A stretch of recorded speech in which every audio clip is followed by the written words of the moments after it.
Hi, and I am Zoe from the Zoe Show! About 3 weeks ago at the time of recording this, I uploaded my first real YouTube video. When I was putting that together, I never would have expected that it would take off in the way that it did. 20,000 views. 20,000 views. And I know not everybody who watched that liked that video, but still the fact that so many people saw it at all blows my mind. So, if you're coming from that video, or if you're seeing me for the first time, I thank you all for your support equally, because it really gave me the confidence to make more.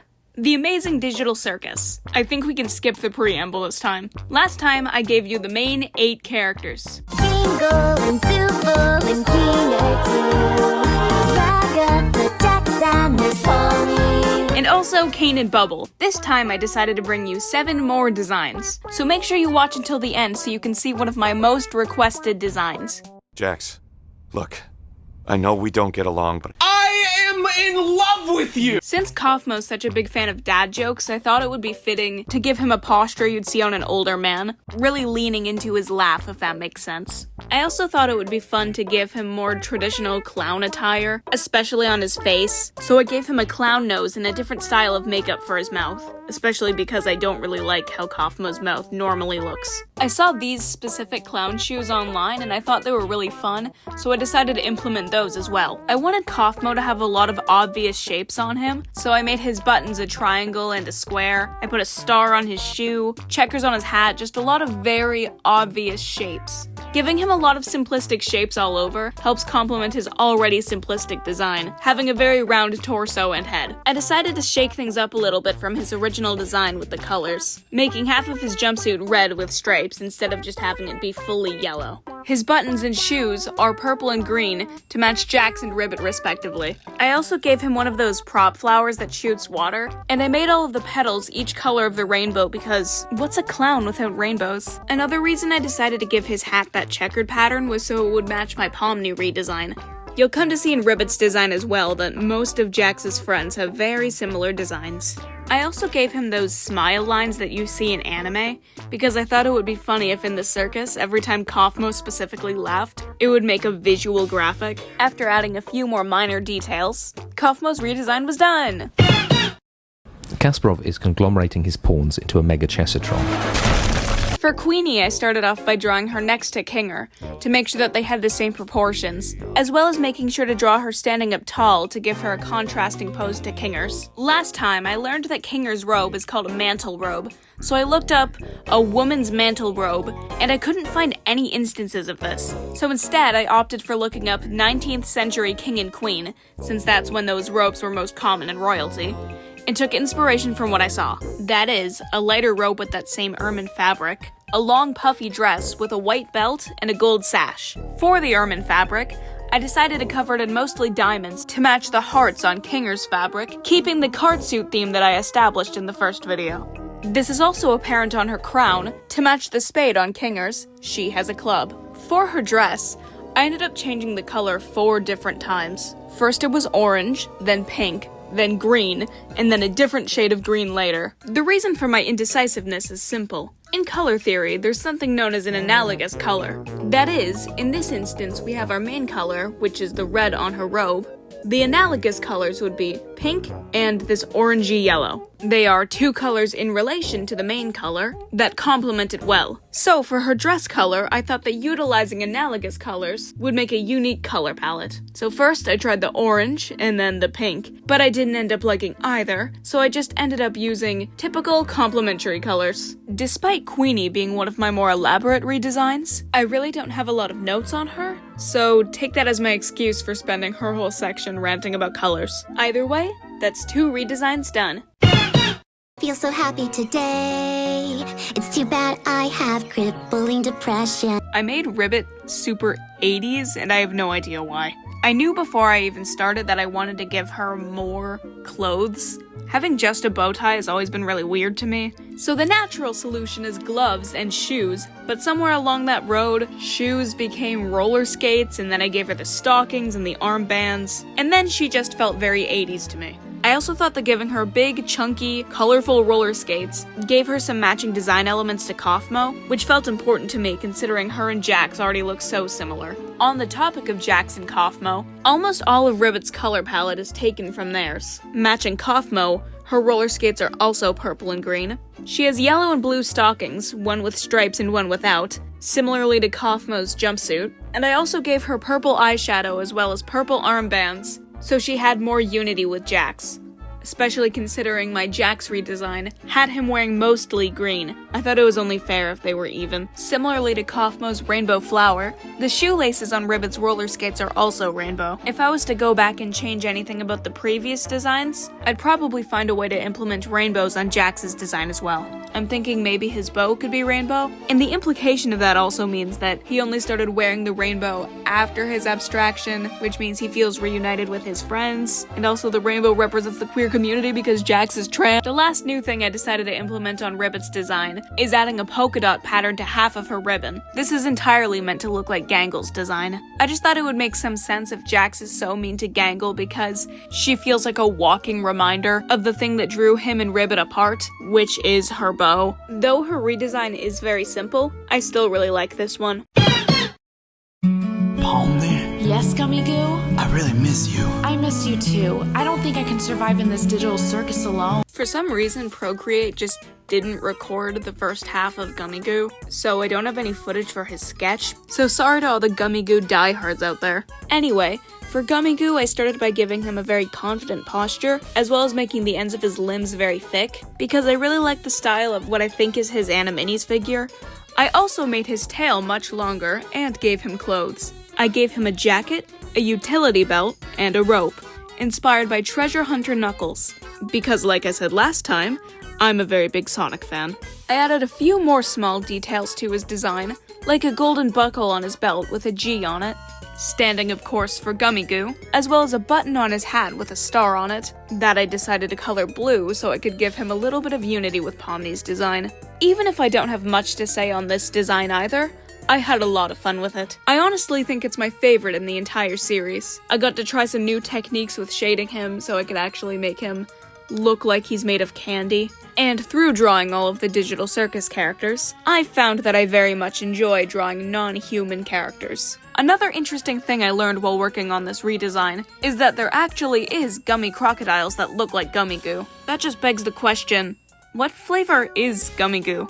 Anyway, the last thing I added to this redesign is white specks on his feet, tail, and hands. My brother gave me the idea that one of Gummigoo's friends could be a sour crocodile, but since I'm not redesigning them in this video, I decided to add that to Gummigoo himself. Maybe the dirt in the Candy Kingdom is sour? That's the idea I had in mind, which is why I only put it on his limbs. And that's Gummigoo all finished.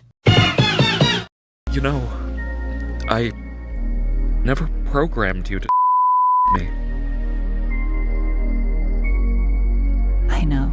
Since making part 1 of my redesigns, I've had such a clear vision in mind for what I wanted Sun and Moon to look like. I really liked the concept that after episode 9, Kane would give them the option to have full bodies so they can spend time with the rest of the group if they want to, especially given the fact it seems like he would like to get to know Moon a little bit better. In terms of their actual designs, I knew that I wanted Moon to be tall and Sun to be short, since that would give them some good contrast from each other, as well as giving Moon some contrast to Kane. I also knew that I wanted to give them very defined curves. Most of the characters in this series are relatively thin, so I thought having some characters on the bigger side would help round out the cast more. Their outfits are purposefully meant to complement Kane's, each of them having a similar vest and pants to Kane's. It's a very common thing to do in character design, and in design in general, to have the supporting subjects around a main subject both have matching appearances and less detail to the main focus. For some reason, the best example of this I can think of right now is this one specific Just Dance track, so here's an example of what I mean. But I'm sure you can find other instances of this on your own.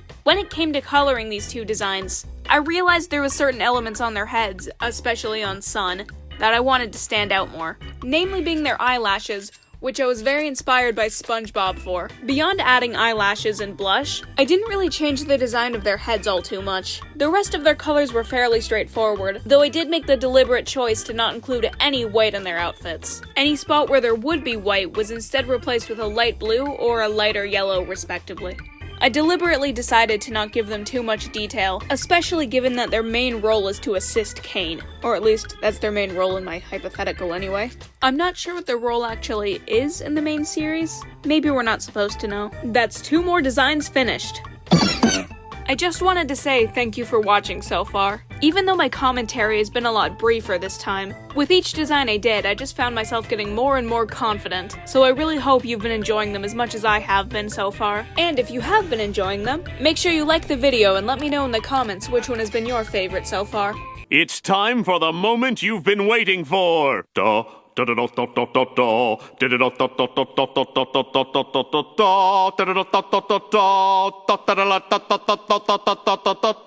it's Scratch.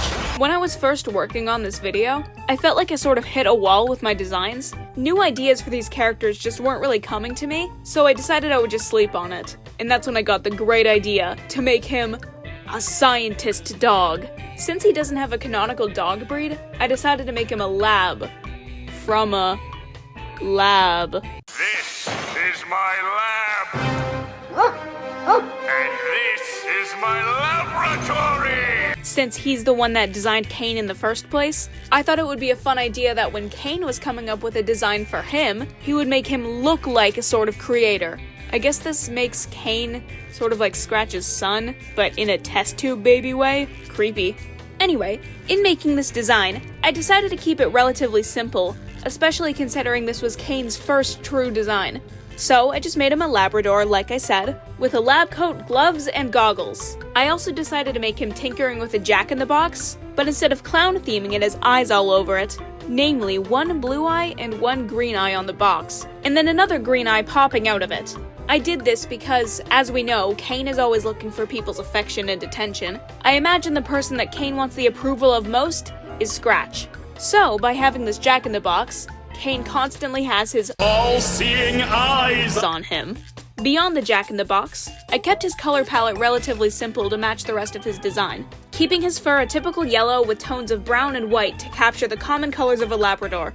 I also put a star shape on his chest because I thought it would be cute, as is my reasoning for most things in redesigns. Lastly, I kept his gloves and goggles a simple black, 1 for simplicity, and 2 to make him stand out from the rest of the designs, considering most characters don't have any black on their designs. And like that, the last redesign in the bunch was complete.